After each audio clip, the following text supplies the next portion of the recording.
ფოთის საზღვაო ნავსადგურში ქალთა საერთაშორისო სოლიდარობის დღე აღნიშნეს.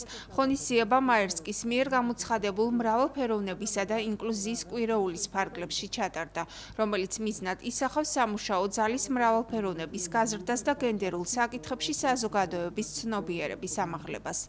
ჩვენი დღევანდელი ღონისძიება ემსახურება მაერსკის მიერ გლობალურად გამოცხადებულ მრავალფეროვნებისა და ინკლუზიის კვირას. მსოფლიოში სხვადასხვა ქვეყნებში სხვადასხვა ღონისძიება მიმდინარეობს.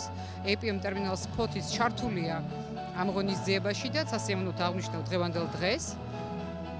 გარდა სასიამოვნო დღისა, ასევე გარკვეულწილად ესემსახურება საზოგადოების და ჩვენი კოლეგების ცნობიერების ამაღლებას და გარკვეულწილად სტერეოტიპების მსხვერპლს, იმ სტერეოტიპების, რომელიც ქალებს უშლის, რომ უფრო ძლიერები გავხდეთ და დავემკვიდროთ ჩვენი ადგილი საზოგადოებაში.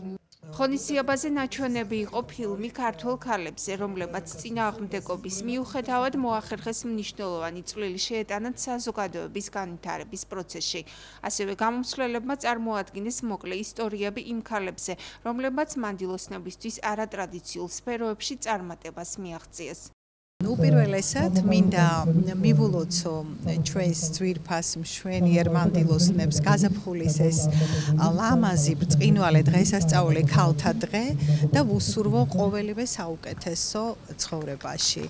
რაც შეეხება დღევანდელ ღონისძიებას, მხოლოდ ის შემიძლია ვთქვა, რომ მივესალმები ამ ორგანიზაციის APM ტერმინალის ჩართულობას ქალთა გაძლიერებისათვის დაგეგმილ ღონისძიებებში. ეს არის ძალიან კარგი, ქალების ჩართულობა გაიზრდება, რაც მეტი ორგანიზაცია ჩაერთვება მსგავს ქმედებებში, უფრო მეტად ჩაერთვებიან ქალები. ამასთანავე მინდა გითხრათ, რომ მე გახლავთ პროფესიული დაწესებულების, საგანმანათლებლო დაწესებულების ხელმძღვანელი და ამ ორგანიზაციასთან ერთად 1000 წლეულის გამოწვევის ფონდის ჩართულობით ჩვენ ჩართული ვართ პროექტში, სადაც ჩვენი გოგონები ეგრეთ წოდებულ მამაკაცურ სპეციალობებში ჩართული გოგონები APM ტერმინალის მიერ იქნება სტაჟირებული და შემდეგ დასაქმებაშიც ექნებათ ხელშეწყობა. ამიტომ ძალიან დიდი მადლობა მინდა უთხრა მათ ამ ინიციატივას და წამოწყებას.